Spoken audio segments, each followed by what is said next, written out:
Imagine looking at the person you've loved for years. They look the same, sound the same, and even behave like the person you know.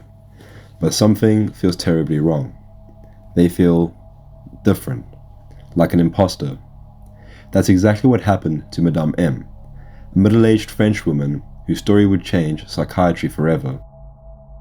In 1923, French psychiatrist Joseph Capgras documented one of the most bizarre and haunting cases in mental health history. His paper, The Illusion of Doubles in a Systemic and Chronic Delusion, investigated Madame M. Little is known about Madame M's early years, but we do know that she was a married woman living in France with a family she loved, and eventually believed all to be imposters. Before this delusion, she had no major psychiatric history. She was reported to have been functioning normally, recognizing her loved ones, and living a normal life, until that all changed. One day, she noticed a disconnect. Her husband looked exactly as he always had, but he didn't feel like himself. The warmth, the familiarity, the emotional recognition she always had was gone. In her mind, he wasn't a husband anymore. He was an impersonator.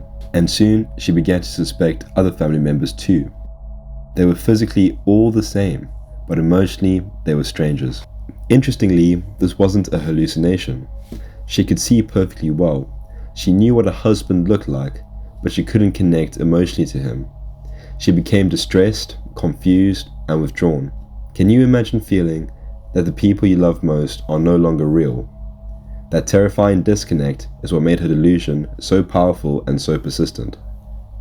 This led Capgras to propose that Madame M's condition revealed a profound neurological truth. Recognizing a face isn't enough. Our brains rely on an emotional response to truly recognize someone. This condition would be known today as Capgras Delusion.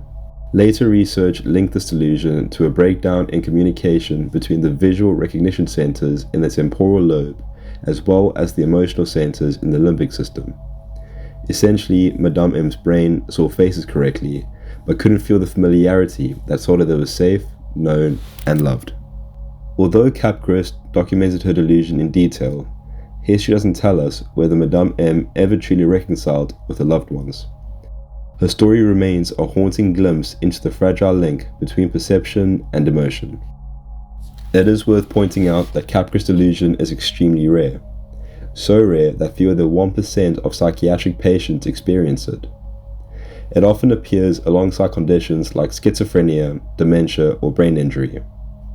Since Madame M, dozens of patients around the world have developed Capgras delusion. Spouses, parents, children, even pets suddenly replaced in the minds of those they loved. Case studies like these remind us that recognizing someone isn't just about what we see, it's about what we feel. Cases like hers are rare, but they offer a haunting glimpse into the delicate wiring of the human mind. To explore more of these extraordinary mysteries, subscribe and dive deeper inside the mind with us.